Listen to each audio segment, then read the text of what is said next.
Dear students, welcome to bridge course of class 10th इयत्ता 10वीच्या सेतू अभ्यासक्रमामध्ये आपणा सर्वांचे स्वागत आहे. In this video we will see competency और learning outcome statement 9. Learn new words, expressions and enrich his और her vocabulary through reading.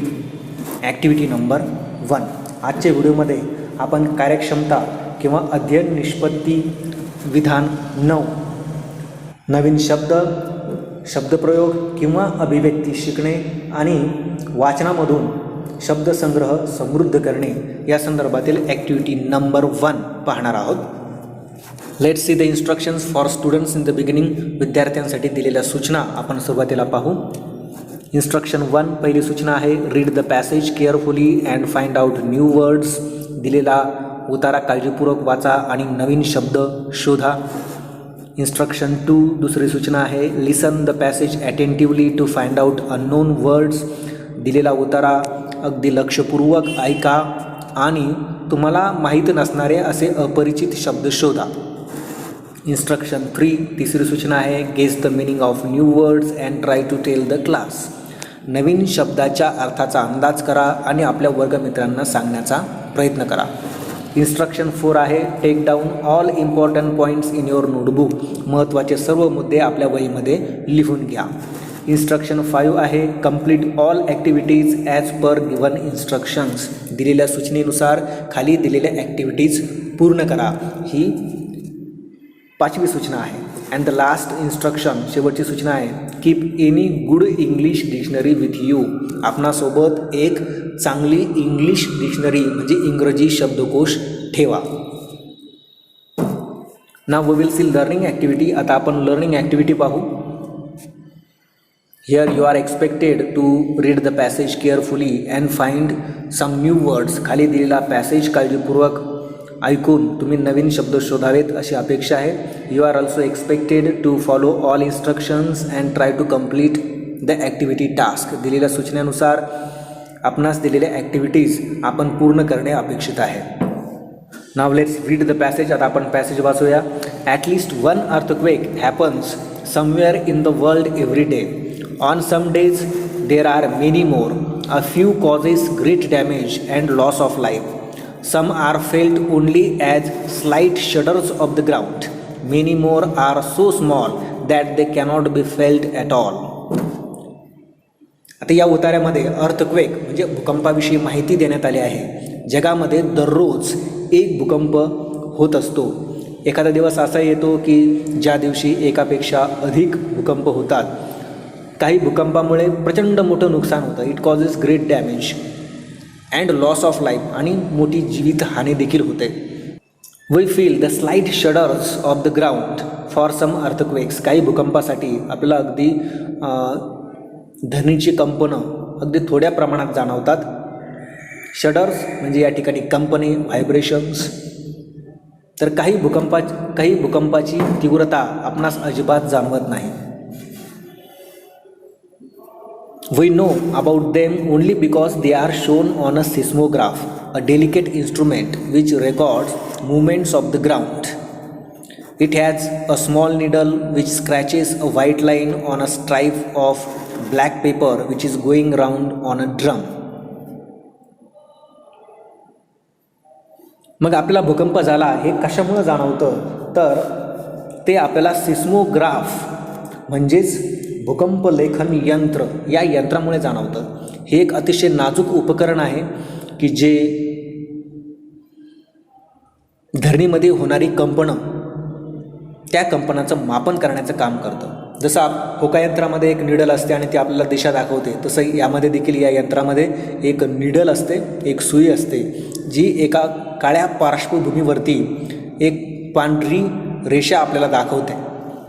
When everything is quite still, the line is straight, but when the ground shakes, the line becomes wiggly. जेव्हा सगळं काही शांत असतं म्हणजे भूमी शांत असते तेव्हा ही रेषा सरळ असते आणि जेव्हा धरणीमध्ये कंपनं तयार होतात तेव्हा या रेषेमध्ये हालचाली दिसायला सुरुवात होतात. A severe earthquake, even though it is a long way away, makes large wiggles on the line. आणि जर मग एखादा तीव्र स्वरूपाचा मोठा भूकंप अगदी दूर अंतरावरती जरी झाला तरी यावर दिसणाऱ्या ज्या रेषा आहेत त्या रेषांमध्ये प्रचंड मोठ्या हालचाली दिसतात. Many earthquakes happen under the sea and they often cause great waves called tsunamis. अनेक भूकंप हे समुद्रामध्ये देखील होतात आणि त्यामुळे प्रचंड मोठ्या महाकाय लाटा तयार होतात ज्याला आपण सुनामीज असं म्हणतो. Tsunamis are taller than a house and they race across the sea one after another at high speed. Ships in their path may be wrecked, and when the waves reach land, there may be flooding and enormous damage. मग ह्या ज्या काही tsunamis आहेत, लाटा आहेत, या घरापेक्षाही उंच असतात आणि त्या एका पाठोपाठ एक अशा मोठ्या वेगाने किनाऱ्यावरती पोहोचतात आणि या दरम्यान जर एखादं जहाज सापडलं तर त्या जहाजाची दुर्घटना होते, ते जहाज फुटी होते आणि या लाटा जेव्हा किनाऱ्यापर्यंत पोहोचतात किनाऱ्यावरती पूर येतो आणि प्रचंड मोठे नुकसान होते. Enormous damage means very big damage, huge damage. Now we have to complete the following activities. आता आपल्याला खाली दिलेल्या ॲक्टिव्हिटीज पूर्ण करायच्या आहेत. ॲक्टिव्हिटी 1 आहे match the words in column A with their meanings in column B. Column एमध्ये काही शब्द देण्यात आले आहेत, त्या शब्दाचे अर्थ तुम्हाला कॉलम बीमध्ये देण्यात आले आहेत आणि त्याच्या जोडा आपणास या ठिकाणी लावायच्या आहेत. कॉलम एमध्ये 1 आहे ह्यूज, 2 व्हायब्रेशन्स, 3 लिटल आणि 4 लॉस. कॉलम बीमध्ये A small, B damage, C enormous, D shudders. या ॲक्टिव्हिटी सोडवण्यासाठी तुम्हाला आपणाबरोबर एक इंग्लिश डिक्शनरी ठेवायची आहे जेणेकरून तुम्हाला या शब्दाचे अर्थ त्यामध्ये शोधता येतील. या ठिकाणी कॉलम एमध्ये 1 आहे ह्यूज. ह्यूज म्हणजेच काय तर इनॉर्मस, म्हणजे कॉलम बीमध्ये सी सी दिलेला आहे. इनॉर्मस हा त्याचा समानार्थी शब्द आहे. कॉलम एमध्ये 2 आहे व्हायब्रेशन्स. व्हायब्रेशन्स मीन्स शडर्स, जो कॉलम बीमध्ये डी दिलेला आहे. You try to find the meanings of the other words in the same way. इतर राहिलेल्या शब्दांचे अर्थ याच पद्धतीने तुम्ही शोधा. Now see activity number 2. आता आपण ॲक्टिव्हिटी नंबर 2 बघूया. Answer the questions. खाली दिलेल्या प्रश्नांची उत्तरे द्या. क्वेश्चन 1 आहे which are the various nouns in the passage. या पॅसेजमध्ये दिलेले nouns, various means different nouns, वेगवेगळ्या प्रकारची नाउन्स म्हणजे नामे दिलेली आहेत, ती कोणती आहेत त्याची यादी तुम्ही बनवा. Question 2 did you find adjectives here, which are they. या पॅसेजमध्ये उतार्यामध्ये तुम्हाला काही ॲडजेक्टिव्ज विशेषणे आढळली आहेत का. जर ती आढळली असतील तर ती विशेषणे कोणती आहेत ती तुम्ही उत्तरामध्ये या ठिकाणी लिहिणं अपेक्षित आहे. Now we will see the activity number 3. आता आपण ॲक्टिव्हिटी नंबर 3 पाहू. Complete the word chain of verbs, add 4 words each beginning with the last letter of the previous word of your own. तुम्हाला खाली दिलेली वर्ड चेन म्हणजे शब्द साखळी, शब्दांची साखळी पूर्ण करायची. शब्द साखळी कशाची आहे तर इट इज अबाउट वर्ब्स, ती क्रियापदांची आहे. तुम्हाला या ठिकाणी फेल्ट हे क्रियापद दिलेलं आहे आणि तुम्हाला काय करायचं तर you have to add 4 words. तुम्हाला 4 शब्द जोडायचे आहेत. मात्र हे शब्द जोडत असताना काय काळजी घ्यायची आहे तर सुरुवातीला जो काही शब्द दिलेला आहे त्या शब्दाच्या शेवटी येणाऱ्या अक्षराने पुढील शब्दाची सुरुवात करायची आहे. आणि या ठिकाणी दिलेले शब्द आहे फेल्ट, शेवटी दिलेलं अक्षर लेटर आहे टी, म्हणजे पुढील जे काय वर्ब आपल्याला लिहायचं आहे ते टीने सुरू झालं पाहिजे. म्हणजे पुढे आपण लिहू शकतो टेल. याच पद्धतीने तुम्हाला या ठिकाणी 4 शब्द जोडायचे आहेत. You write this question in your notebook. हा प्रश्न तुम्ही आपल्या वहीमध्ये लिहा. Now see solved activity or demo section. आता आपण सॉल्व्ड ॲक्टिव्हिटी किंवा डेमो सेक्शन पाहूया. आता या ठिकाणी एक ॲक्टिव्हिटी तुम्हाला सोडून देण्यात येईल. ॲक्टिव्हिटी दिलेली आहे फिल इन द ब्लँक्स, म्हणजे रिकाम्या जागा भरा. सेंटेन्स 1 आहे many dash happen under the sea. पहिलं वाक्य दिलेलं आहे. How to solve this question. हा प्रश्न कशा पद्धतीने सोडवायचा तर you try to find this line in the passage. ही लाईन तुम्ही पॅसेजमध्ये शोधण्याचा प्रयत्न करा. You will get the answer. तुम्हाला उत्तर सापडेल. If you read this passage you will find that this sentence is in the second paragraph. हे वाक्य तुम्हाला या उतार्याच्या दुसऱ्या परिच्छेदमध्ये तुम्हाला अगदी सुरुवातीला सापडेल. Many earthquakes happen under the sea. म्हणजे या ठिकाणी जो आपल्याला शब्द लिहायचा आहे तो आहे earthquake. Second sentence dash are taller than a house. You will find the sentence in the same paragraph. त्याच परिच्छेदमध्ये तुम्हाला हे वाक्य आढळेल. वाक्य आहे tsunamis are taller than a house. म्हणजे या ठिकाणी जो आपल्याला शब्द लिहायचा आहे तो आहे tsunamis. You write this question in your notebook. हा प्रश्न देखील तुम्ही आपल्या वहीमध्ये लिहा. Now see the practice section. आता आपण प्रॅक्टिस सेक्शन पाहूया. One more activity is given for you. आणखी एक ॲक्टिव्हिटी तुम्हाला देण्यात आली आहे. Write the related words as shown in the example. Related words म्हणजे संबंधित शब्द लिहायचे आहेत तुम्हाला.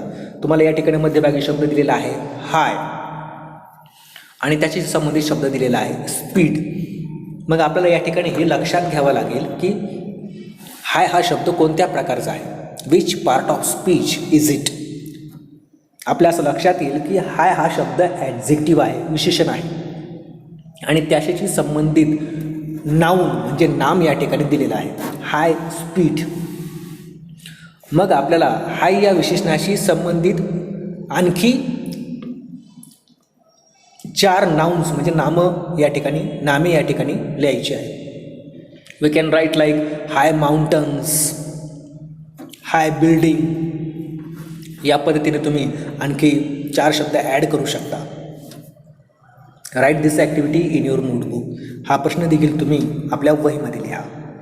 नाव see the extension activity, parallel activity or reinforcement. आता आपण समांतर उपक्रम पाहणार आहोत. Read the following passage and do the activity. आणखी एक उतारा तुम्हाला दिला आहे, तो तुम्ही वाचून ॲक्टिव्हिटी पूर्ण करायच्या आहेत. Let's read the passage. हा पॅसेज आपण वाचूया. Science comes out of questioning. No questioning, no science. Let me say that thought is the most powerful thing and human mind is the most unique gift. Thinking should become the capital asset of our country, no matter what the ups and downs. Thinking leads to action and action results in problem solving which finally brings prosperity.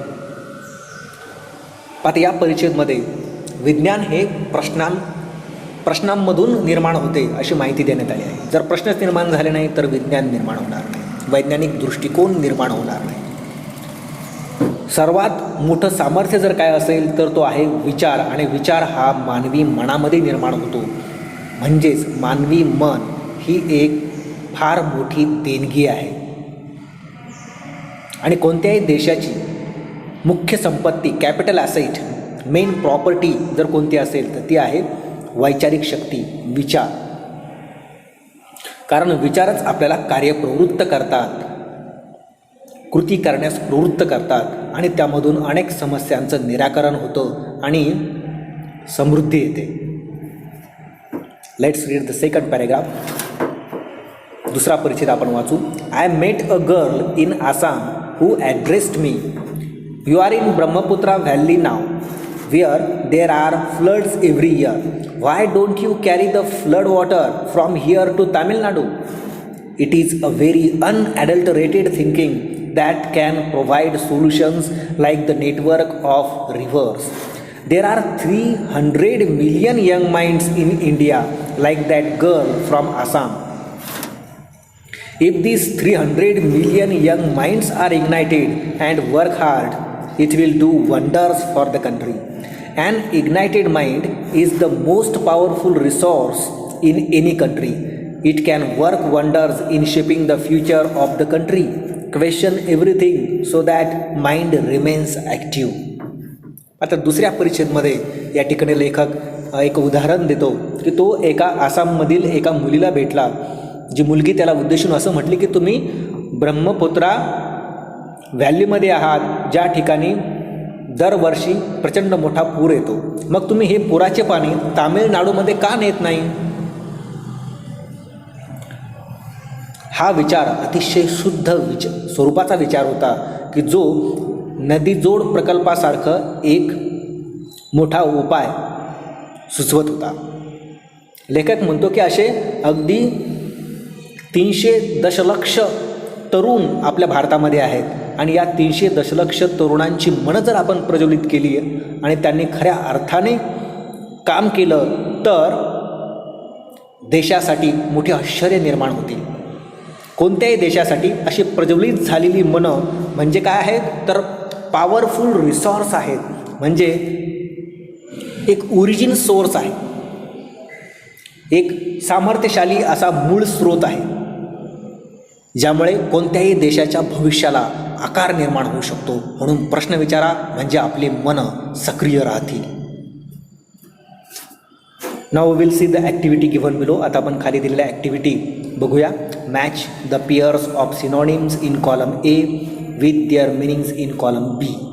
Column एमध्ये तुम्हाला या ठिकाणी समानार्थी शब्द देण्यात आलेले आहेत आणि कॉलम बीमध्ये त्याचे अर्थ देण्यात आलेले आहेत. तुम्हाला त्याच्या जोड्या लावायच्या. कॉलम एमध्ये 1 आहे unique, 2 unadulterated, 3 capital, 4 source. Column बीमध्ये A pure, B origin, C a special one, D main.